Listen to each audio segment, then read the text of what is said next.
Tetapi bukan tidak mungkin juga sebagai pelapis untuk Ole di posisi striker. Ya, kita tahu memang salah satu kekurangan tim nasional kita memang di pencetakan golnya. Yaitu dari awal kita bangun tim nasional ini. Nah, kenapa waktu itu kita juga berjibaku membawa Ole? Erick Thohir terus akan memantau ini, akan melihat ini. Dan karena Erick mengatakan dia ingin cepat, bahwa proses ini jangan terlalu berlama-lama sama seperti Pak yang dulu-dulu ya, yang sebelumnya yang memakan waktu lama, bahkan ada yang sampai setahun. Ini sudah terlalu lama menurut Erick. Tidak boleh begini, kita harus cepat melangkah ini. Dan sementara DPR kan kemarin resesnya mulai tanggal 6. Jadi kita sama ini DPR sama support kita banget gitu. Jadi tidak ada masalah di DPR-nya, kitanya memang mepet banget jadwalnya di AFC tight gitu. Kalau yang lain kan biasanya kayak pertandingan kita yang lain seminggu. Ini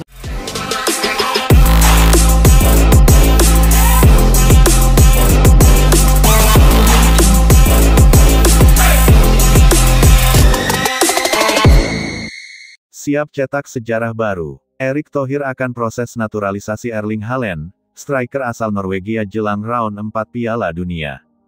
Kabar yang menggemparkan jagat sepak bola dunia kini datang dari Indonesia. Menjelang round 4 kualifikasi Piala Dunia 2026 zona Asia, publik dikejutkan oleh langkah besar yang dipersiapkan oleh Ketua Umum PSSI, Erick Thohir. Sang nahkoda sepak bola nasional itu disebut sudah menyiapkan jalur khusus untuk memproses naturalisasi Erling Haaland, striker asal Norwegia yang saat ini berstatus sebagai salah satu penyerang terbaik dunia. Rencana ini tidak hanya mencengangkan publik dalam negeri, tetapi juga menjadi sorotan media internasional. Sebab, selama ini naturalisasi Indonesia umumnya dilakukan kepada pemain keturunan atau mereka yang memiliki ikatan darah dengan tanah air. Namun kali ini, jika benar-benar terwujud, dunia akan menyaksikan bagaimana seorang bintang besar seperti Haaland memilih berganti kewarganegaraan dan memperkuat timnas Garuda. Indonesia berhasil melangkah ke babak keempat kualifikasi Piala Dunia 2026 zona Asia, sebuah pencapaian monumental yang belum pernah diraih sebelumnya. Di tahap ini, lawan yang harus dihadapi tidak main-main.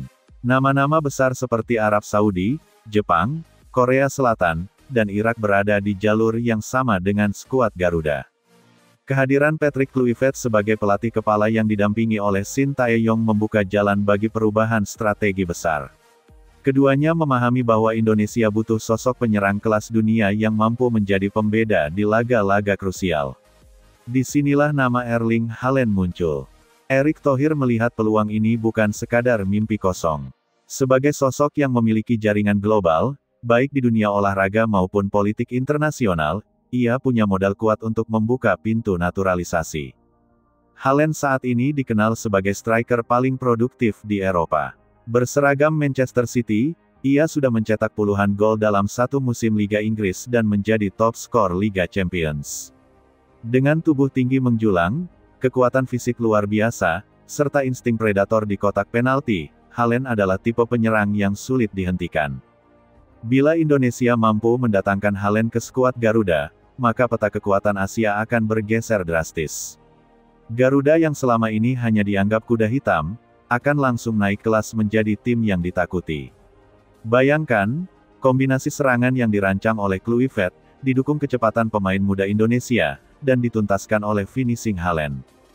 Proses naturalisasi tentu tidak mudah, apalagi melibatkan nama sebesar Haaland.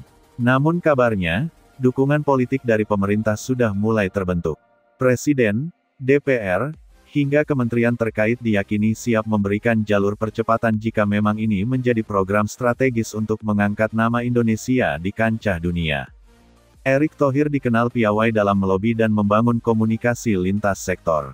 Dalam beberapa kesempatan, ia menegaskan bahwa sepak bola adalah wajah bangsa di mata internasional. Dengan demikian, menghadirkan Haaland bukan hanya soal prestasi olahraga, tetapi juga proyek kebanggaan nasional. Sejak rumor ini mencuat, media sosial Indonesia langsung dipenuhi perbincangan hangat. Tagar seperti tagar Haaland for Indonesia atau tagar Garuda with Haaland meramaikan lini massa. Banyak supporter membayangkan bagaimana Stadion Gelora Bung Karno akan bergemuruh ketika Haaland mengenakan jersey merah putih dengan lambang Garuda di dada. Sebagian bahkan membuat ilustrasi digital, menggambarkan Haaland berpose dengan bendera merah putih atau sedang menyanyikan Indonesia Raya. Euforia ini semakin memperlihatkan betapa besar harapan publik agar langkah naturalisasi ini benar-benar terwujud. Jika Haaland resmi menjadi WNI, dampaknya akan sangat besar. Pertama, level kompetitif skuad Indonesia akan meningkat tajam.